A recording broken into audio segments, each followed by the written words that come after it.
On April 4th, 1958, Stompanato called on Lina Turner at her home in Beverly Hills. He was a boyfriend of Lina Turner, but he was also an underworld figure connected with Mickey Cohen. Old Hollywood didn't just sell movies, it sold illusions. Behind every smile on the silver screen stood an army of publicists, lawyers, and studio executives whose job was simple: protect the brand at all costs. The golden age of Hollywood operated like a beautiful machine, crafting perfect stars and burying every flaw that threatened the fantasy. Contracts could silence reporters, rewrite entire biographies, even erase families from existence. For decades, the public saw only beauty and glamour, never knowing how much truth was missing. The studio system controlled everything: what stars wore, who they dated, what they said in interviews, even the names they were called. Classic Hollywood secrets weren't just gossip buried in tabloids. They were carefully orchestrated cover-ups that reshape reality itself. When scandal threatened, the publicity machine sprang into action with staged photographs, coordinated press releases, and quiet threats to journalists who asked too many questions. Some truths stayed hidden for decades. Others never surfaced until long after the stars themselves had passed. This video uncovers 20 real cases when old Hollywood hid the truth from the public, from secret lives and studio scandals to rewritten pasts that built the myths we still believe today. These are the untold stories behind the vintage celebrity secrets, the old Hollywood cover-ups that define an era, and the human cost of maintaining perfection under the brightest lights in the world. Rock Hudson, the secret the studio protected. Rock Hudson embodied the classic Hollywood leading man, tall, handsome, the perfect romantic hero who made millions swoon. But Universal Studios spent decades hiding his private life, carefully constructing a public image that bore little resemblance to the man himself. Studio handlers arranged dates with actresses for magazine photographers, sanitized every profile, and avoided interviews that might probe too deeply. Press kits focused relentlessly on his charm and masculinity, while publicity teams controlled access with military precision. The truth remained Hollywood's worst-kept secret among insiders, whispered about in industry circles but never printed. When Hudson finally made a public announcement late in his life regarding a medical crisis, it shocked a nation that had never questioned the image they'd been sold. His revelation became a historic turning point, forcing conversations that the studio system had suppressed for generations. Colleagues later admitted what many had quietly known for years, that the Golden Age's most bankable romantic star had lived an entirely different life behind closed doors. The publicity machine had worked flawlessly until the man himself chose to speak. Clark Gable, the hidden child. Clark Gable was a king of Hollywood, MGM's crown jewel, whose image as a rugged, uncomplicated leading man could tolerate no complications. But in 1935, during the filming of Call of the Wild, complications arrived in the form of a relationship with his co-star Loretta Young. When Young became pregnant, the studio system's dark machinery ground into motion. She took a lengthy vacation from Hollywood, quietly giving birth while MGM kept the press completely silent. The child, Judy Lewis, was raised as Young's adopted daughter, though her striking resemblance to Gable should have raised questions that no magazine dared to ask. MGM's power over entertainment reporters was absolute. One wrong story meant losing access to interviews, premiere invitations, and insider information. The studio essentially threatened journalists into silence, and the strategy worked for decades. The truth only emerged generations later, when Lewis published a memoir, connecting dots that Hollywood had deliberately scattered. A child grew up not knowing her father because the studio decided the king's image was worth more than one girl's identity. Ingrid Bergman, the scandal that exiled a star. Ingrid Bergman was America's wholesome sweetheart, the luminous actress whose moral authority seemed as solid as her talent. Then came Roberto Rossellini. Her affair with the Italian director, while still married, triggered a moral panic that no studio could contain or spin. Unlike other old Hollywood cover-ups that stayed buried, the scandal exploded across headlines, with senators denouncing her on the congressional floor and religious groups organizing boycotts. The studios couldn't hide it, so they distanced themselves entirely, essentially exiling Bergman to European productions while American theaters wouldn't touch her work. For years, she worked abroad while the publicity machine that had once elevated her now pretended she didn't exist. The scandal that the Golden Age tried to erase through shunning eventually transformed into a story of artistic freedom and resilience. Her eventual comeback, reframed as a triumphant return, quietly rewrote the narrative from moral failure to independent spirit. The woman they tried to bury came back on her own terms, proving that sometimes even Hollywood's most powerful cover-up attempts, exile and silence, could make the truth disappear forever. Lana Turner. The scandal the studio spun into sympathy. Lana Turner's beauty made her a star, but violent domestic tragedy in 1958 nearly destroyed her career. When her teenage daughter was involved in a shocking incident that left Turner's abusive boyfriend dead, MGM's publicity machine faced its greatest challenge. The studio couldn't hide what had happened. The police were already involved and reporters were circling, but they could reshape how the public understood it. MGM orchestrated a masterclass in narrative control. Carefully staged press conferences portrayed Turner as a protective mother defending her child from violence. Studio attorneys worked in lockstep with publicists, limiting media access, while steering headlines towards sympathy rather than suspicion. The courtroom became theater, with Turner's tearful testimony transforming a criminal investigation into a story of maternal heroism. Official investigations and later biographies would debate the precise truth for decades, with some questioning whether the narrative MGM constructed matched what actually happened that night. But in the moment, the studio system proved it could spin even tragedy into image rehabilitation. The scandal that should have ended Turner's career instead became evidence of the publicity machine's frightening power to rewrite reality in real time. Natalie Wood, the questions that never ended. Natalie would drown off the coast of Catalina Island in 1981, but the circumstances surrounding that night remained shrouded in confusion and contradiction. Early statements from those present were carefully managed by family representatives and legal teams who understood how quickly speculation could spiral. The timeline of events contained inconsistencies that reporters noticed but couldn't quite nail down, thanks to tightly controlled information flow. Studio-era tactics, lawyer-filtered statements, limited press access, carefully worded official accounts created a fog that never fully lifted. Decades later, reinvestigations would reopen the case, but definitive answers remained elusive, buried under layers of protected testimony and fading memories. Witnesses offered conflicting recollections, and what should have been a straightforward tragedy became one of classic Hollywood's most enduring mysteries. The old Hollywood cover-up machine, even in its twilight years, proved it could still create enough ambiguity to keep truth at arm's length. What really happened that night may never be fully known, preserved in the same kind of careful silence that the Golden Age had perfected for protecting its stars from unwanted scrutiny. Judy Garland. The studio's control behind the smile.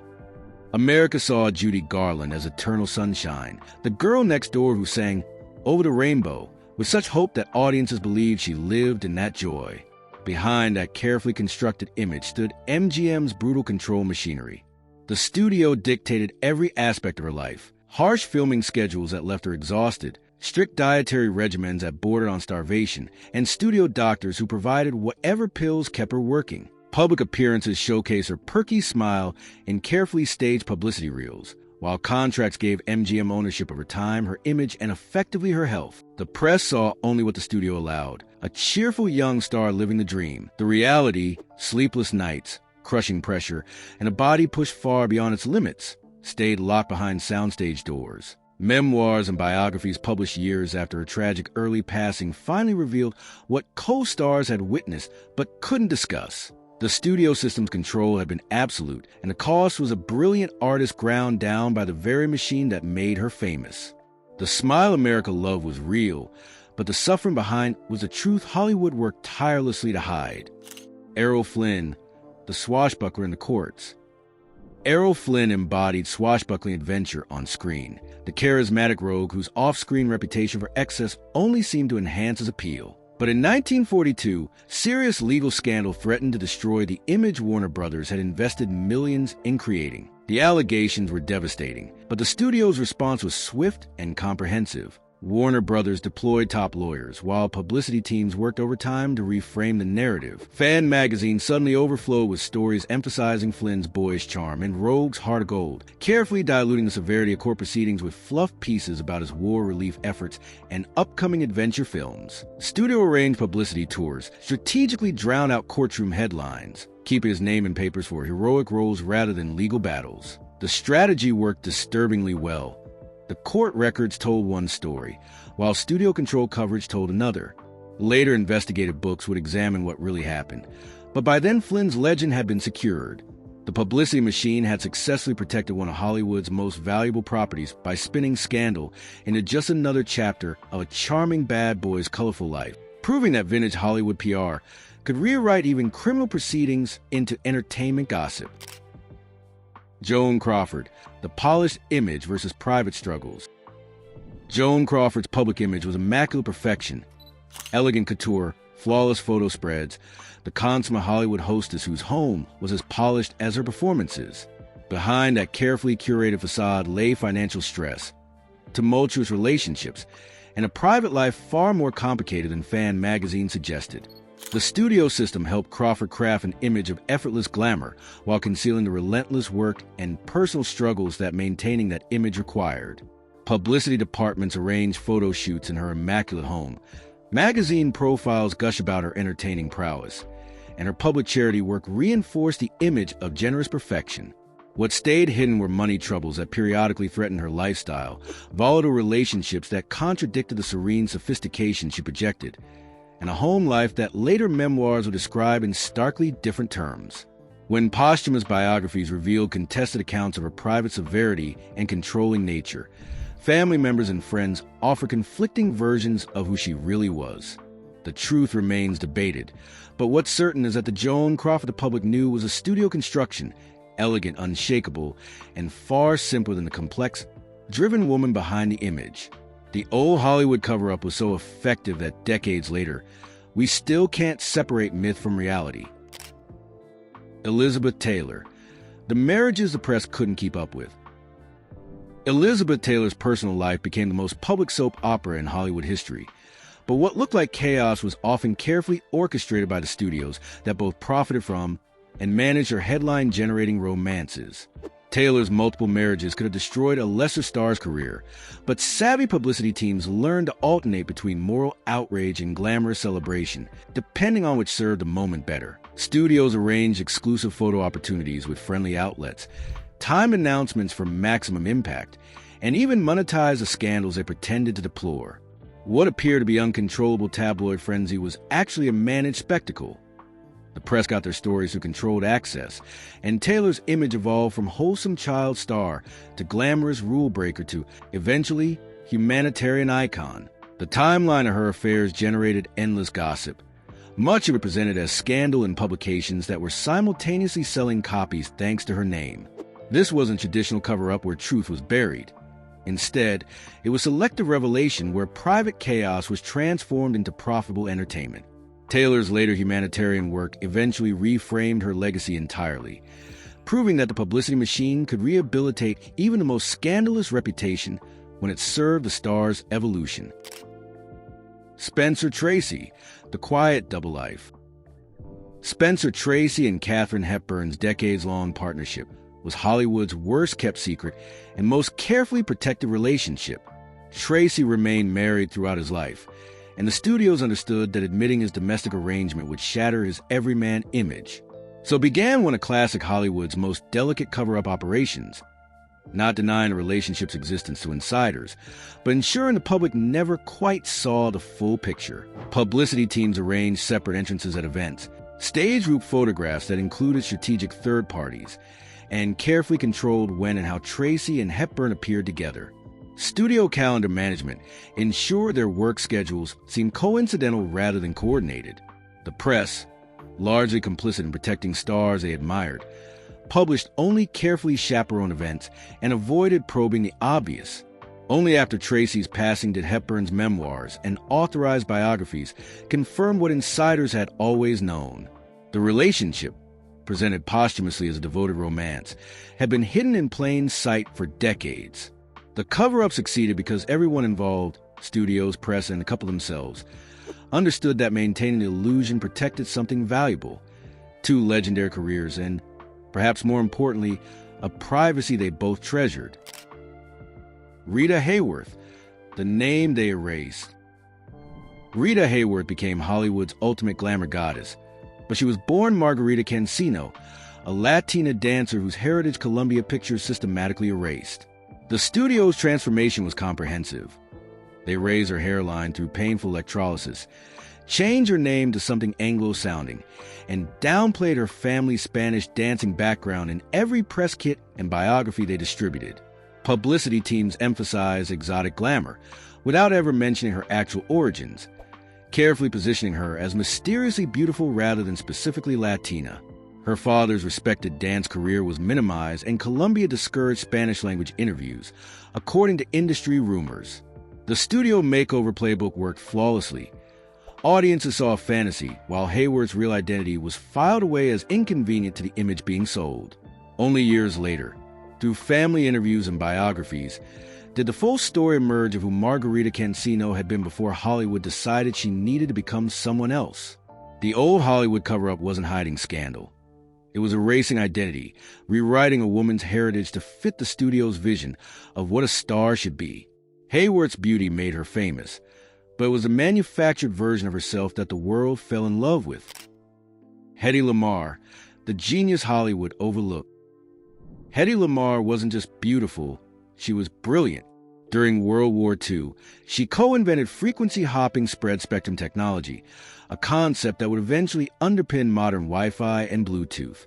But MGM's publicity machine had no interest in promoting her intellect. Press kits focused exclusively on her looks, calling her the most beautiful woman in the world, while treating her scientific work as an amusing novelty, if they mentioned at all. Studio-controlled interviews steered conversations toward glamour and romance, never toward the patent sheet filed or the innovative thinking behind it.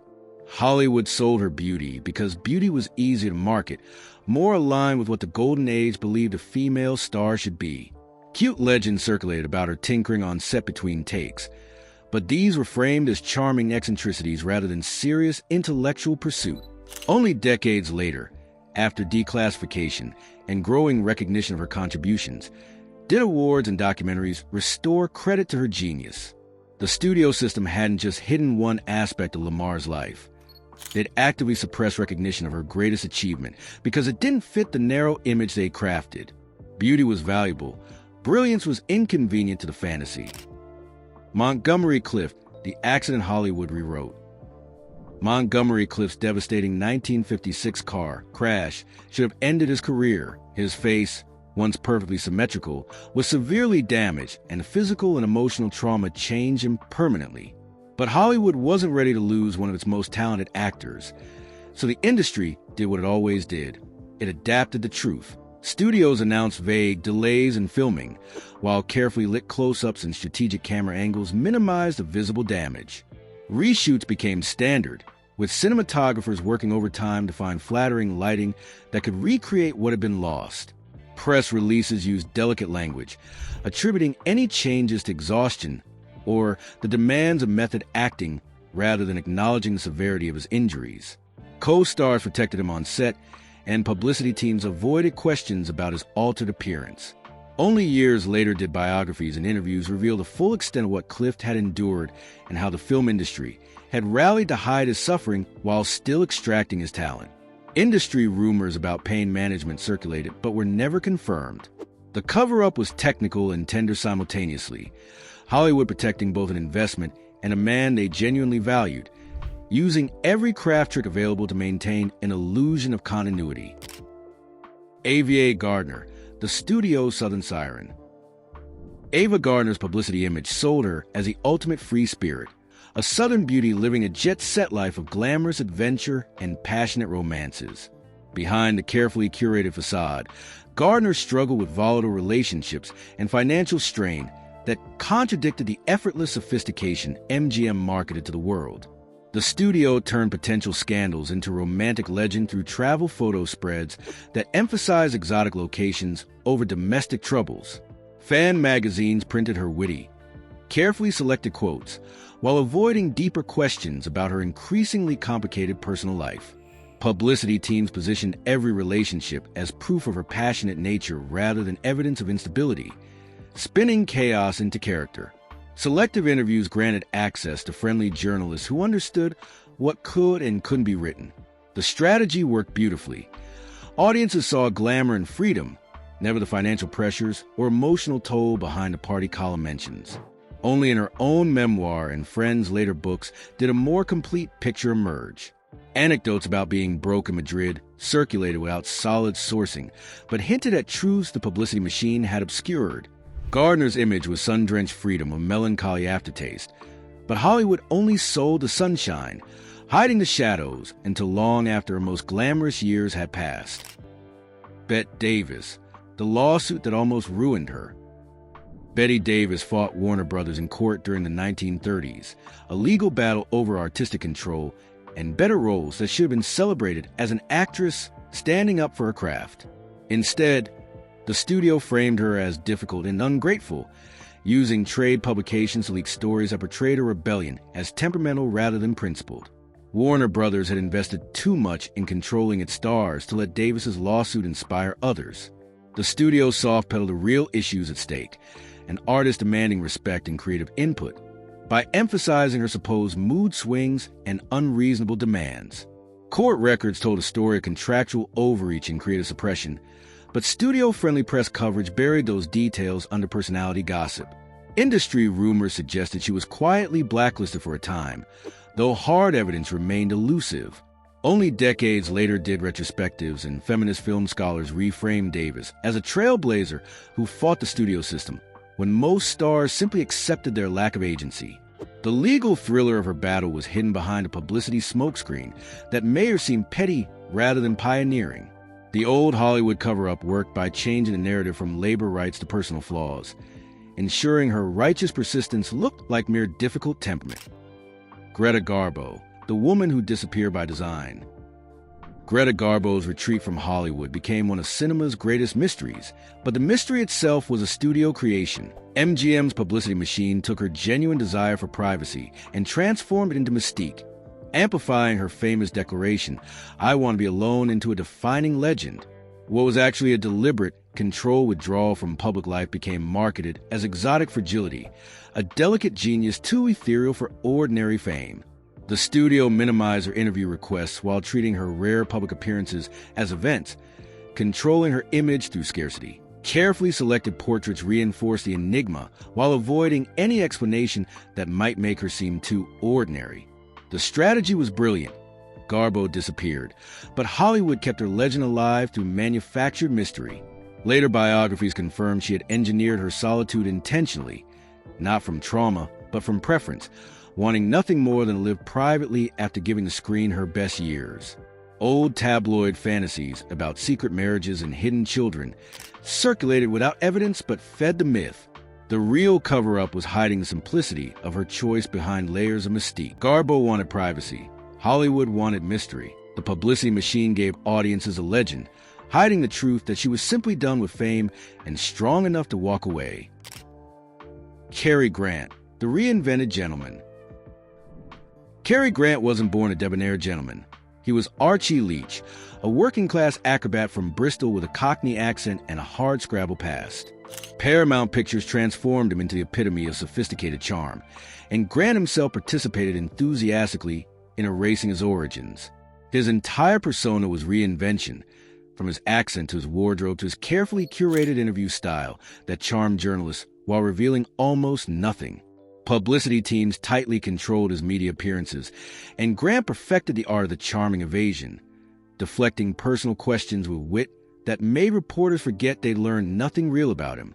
His background was rewritten into vague British theater experience, and aspects of his private life remained deliberately ambiguous, with hints and speculation never quite confirmed or denied. Only after his career ended did biographies, letters, and archives reveal how comprehensively he constructed his public identity.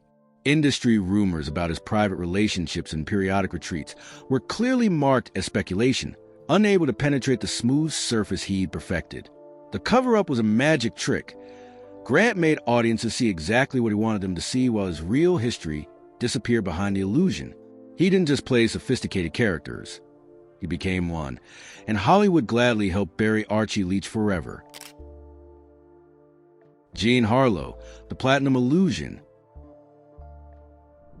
Jean Harlow radiated vitality on screen, the platinum blonde bombshell whose bubbly persona defined pre-code Hollywood sensuality. But MGM carefully concealed that their most vibrant star was actually quite fragile, with health problems that studio doctors and publicity teams systematically downplayed. Press coverage emphasized her revolutionary hair color and makeup techniques, while avoiding any mention of doctor visits or concerning symptoms. Studio photographers capture her radiance in carefully controlled sessions, and captions always describe her as glowing and energetic, even when she wasn't. The publicity machine worked overtime to maintain the illusion of effortless vivacity, ensuring audiences never suspected the bubbly blonde might be struggling.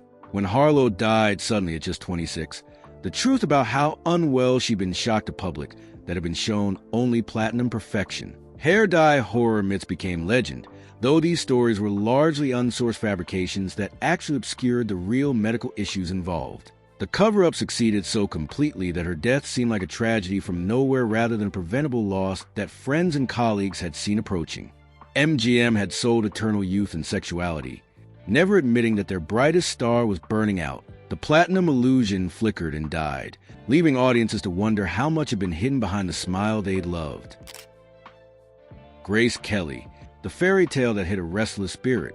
Grace Kelly's marriage to Monaco's Prince Rainier was sold as the ultimate fairy tale, a Hollywood princess becoming actual royalty. Palace photographers and careful press management created an image of perfect domestic bliss, with charity events and fashion coverage reinforcing the fantasy of a seamlessly happy transition. But friends' memoirs and later biographies suggested a more complicated truth. Kelly reportedly struggled with loneliness and the loss of her acting career in her new royal role. The royal press office maintained the same careful cadence as Hollywood's publicity machine, controlling access and suppressing any stories that contradicted the fairy tale narrative. Reports of adjustment pains and isolation were quietly discouraged, keeping the public image pristine while private struggles remained hidden. Competing accounts emerged over the years, with some sources claiming she desperately wanted to return to acting, while others insisted she embrace her royal duties completely. The truth likely fell somewhere between competing narratives, but during her lifetime, only the fairy tale version reached the public. Monaco's careful press control ensured that Grace Kelly's image remained golden, even as the woman herself may have found the fairy tale more confining than magical. The cover-up was gentle but thorough, maintaining fantasy by keeping quiet rooms invisible to the world outside palace walls. Howard Hughes, the billionaire who hid in plain sight. Howard Hughes became a legend while barely existing publicly, his long seclusion masked by layers of corporate secrecy and carefully managed myth. As his behavior became increasingly erratic and his isolation more complete, spokespeople and proxies fronted decisions while the man himself disappeared into hotel suites. Rare sightings fed the mystique rather than dispelling it, with each glimpse becoming fodder for speculation that his corporate infrastructure neither confirmed nor denied. Non-disclosure agreements and legal threats kept employees silent, while selective leaks maintained control over what information escaped. The publicity machinery that once sold Hughes as a dashing aviator industrialist now worked to hide his decline, substituting the reality of his condition with the more marketable image of an eccentric genius. Widely repeated lore about extreme habits in sealed rooms circulated as legend, impossible to verify but too compelling to ignore. Only after his death did exposés, employee testimonies, and estate battles reveal the full extent of his isolation and the corporate conspiracy that had hidden it. The noir corporate cover-up was remarkably effective. The man became a rumor even while still alive, and his companies preferred myth to truth because myth was easier to manage. Hughes disappeared into his own legend, and Hollywood's publicity tricks, now applied to billionaire eccentricity, ensured the public never saw how far he'd fallen.